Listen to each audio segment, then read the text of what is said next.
CNN has learned President Trump is very upset over the poor turnout at his Oklahoma rally.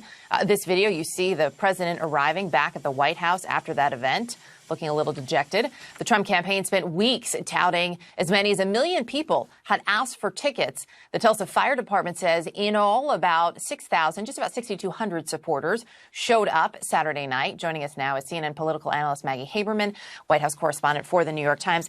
Maggie, good morning.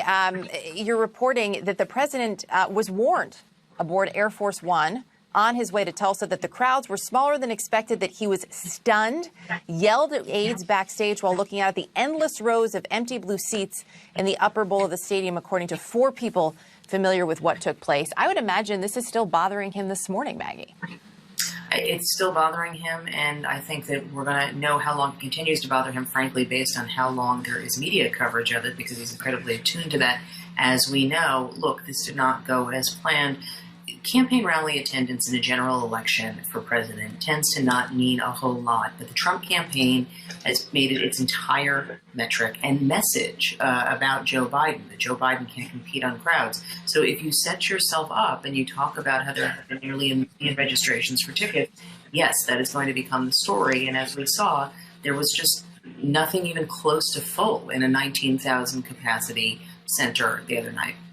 And Maggie, you know, we saw that walk from the helicopter, and I see it in your reporting. He's feeling this. I mean, a sense it looked like he felt defeated as he was walking out of Marine One. My understanding is that he did feel defeated. He was muted on the way back from the rally, not sort of his more upbeat self as normal. He had gotten himself into a bit of a better state of mind by the end of the rally and the end of his performance, but there was no masking what had taken place, and there was no masking the fact that the coverage was bad. And he's very, as I said, he's very attuned to that.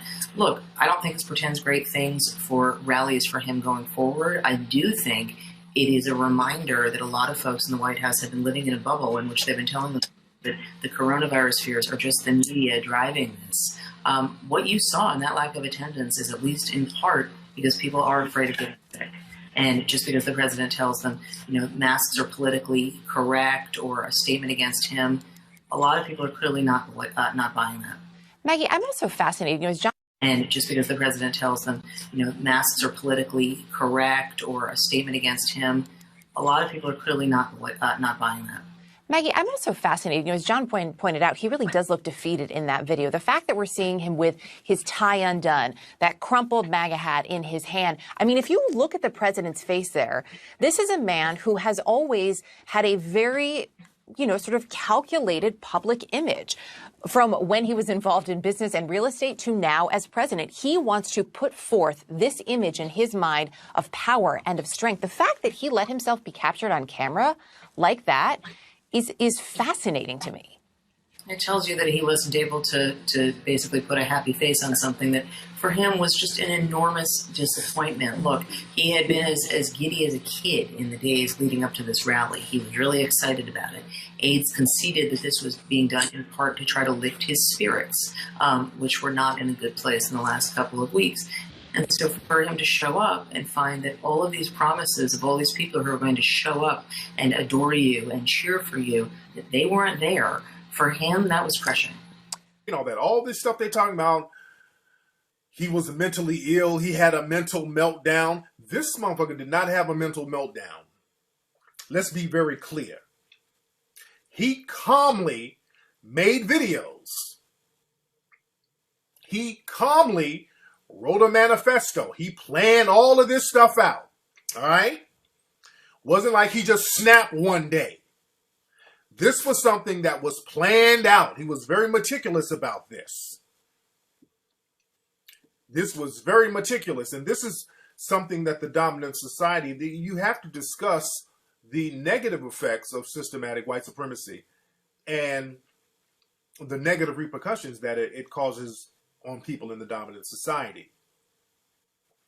Because you're trying to live up to a myth.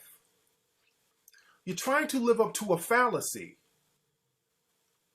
You're trying to live up to a fallacy that because I have European descent, I'm supposed to be superior over these group of people. Unfortunately, too many people in our society think like that. And that's a sickness. And that's something that nobody never wants to address in this country openly. Nobody wants to address this. That's the problem with racism in this country. Nobody's talking about it from the perspective of systematic white supremacy, which is the only racism that we have that's systematic.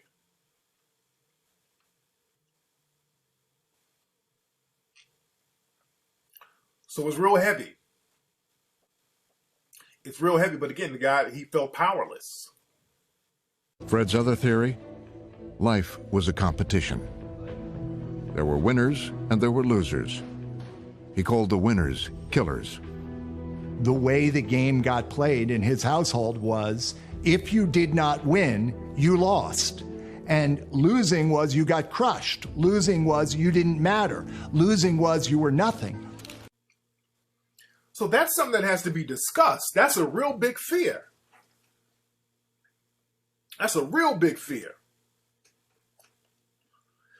And people are going for this, people in the dominant society are trying to live up to a false narrative of white supremacy. It's systematic, but it's based on a false narrative. You're not superior because you're from Europe. That makes no sense when you look at it. So we never had a real dialogue about race in this country. The show is being recorded, and that's the thing, man. The country has so much potential, but we got to talk about race realistically. We're in here heavy. Start children off on the way they should go, and even when they are old, they will not turn from it.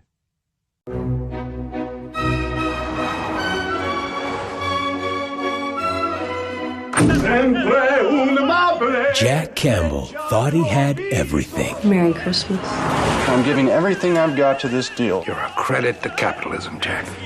Then one day, his past caught up to him. Kate Reynolds. She was my girlfriend in college. I almost married her. But instead you left her. I took the road less traveled. And fate. What? Him? Me. Gave him a glimpse. What do you need, Jack? I got everything I need. Yeah? You just remember that you brought this on yourself. At what his life could have been. Kate? Come on, Dad, get up. It's Christmas. It's Christmas. Jack. Strong coffee. Where's my Ferrari? You got a Ferrari? Just tell me what's happening to me. This is a glimpse. A glimpse of what? This is not my beautiful house. This is very strange because this isn't my house. This is not my beautiful wife. Those aren't my kids. Oh. You're not really my dad, are you? I don't have time for this. I'm in the middle of a deal. Well, you're working on a new deal now, baby. Good Lord. Do you know why I work here? Because you're the best damn tire guy in the state of New Jersey. You must have needed this every day. Yeah, you need it in Mad Wheels. You want me. That is the general idea. Oh, God, you're beautiful. How can you look at me like you haven't seen me every day for the last 13 years? Jack! What's up? How you feeling, baby? Can't keep coming in and out of people's lives, messing things up. It's not right. I need you to remember me, Kate. Keep it with you no matter what happens. Well, it's too late tonight to drag the past out into the light. One life, but we're not the same. We get to carry each other. Oh. Academy Award winner Nicolas Cage. The Family Man. I rejoiced greatly in the Lord that at last you renewed your concern for me. Indeed, you were concerned, but you had no opportunity to show it. I am not saying this because I am in need, for I have learned to be content, whatever the circumstances. I know what it is to be in need, and I know what it is to have plenty. I have learned the secret of being content in any and every situation, whether well-fed or hungry, whether living in plenty or in want. I can do all this through him who gives me strength.